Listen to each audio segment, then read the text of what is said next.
Hello guys, आजको हाम्रो लन्चमा चाहिँ जुकिनी भात अनि त्यसपछि सिद्रा र टमाटरको अचार छ अनि साइडमा चाहिँ गाजर पनि छ। त्यसको लागि चाहिँ मैले एउटा जुकिनी लिएँ।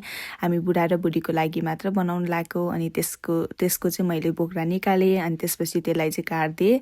अनि मैले चाहिँ यो गोलभेडा र प्याज पनि काटेँ अनि एउटा आलुलाई पनि माइक्रोवेभमा उसिन्नलाई हालिदिएँ अनि त्यसपछि त्यसलाई पनि काटिदिएँ। अनि मैले चाहिँ प्यान बसालेँ अनि त्यसपछि त्यसमा अब तेल जिरा फुराएँ अनि जुन प्याज काटेको थियो त्यसलाई हालिदिएँ र त्यो भुट्नलाई छोडिदिएँ। अनि त्यसपछि त्यो काटेको जुकिनी पनि हालेर भुट्दिएँ। अनि त्यसपछि बेसार र नुन हालेर चाहिँ एकछिन चलाएर छोप्दै चलाउँदै पकाउँदै गरिरहेको थिएँ। त्यसपछि चाहिँ मैले पछि टमाटर पनि एड गर्दै अनि अलिकति गलिसकेपछि चाहिँ अघि उसिनेको त्यो आलुलाई पनि हालिदिएँ। अनि त्यसपछि अदुवा लसुनको पेस्ट, जिराको धुलो अनि त्यसपछि खोर्सानी हालिदिएँ अनि त्यसलाई पनि पकाएँ छोप्दै पकाउँदै गरिरहेको थिएँ।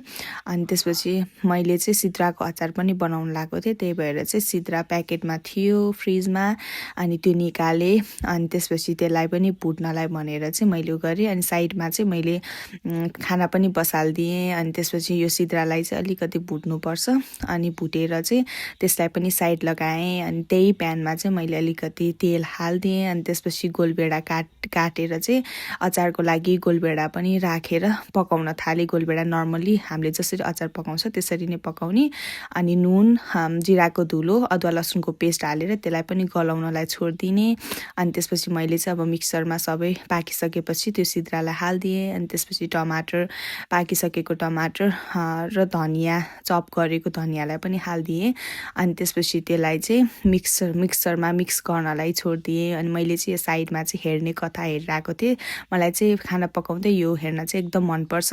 अनि हाम्रो अचार पनि रेडी भयो। अनि त्यसपछि मैले चाहिँ खाना सुरु गरेँ।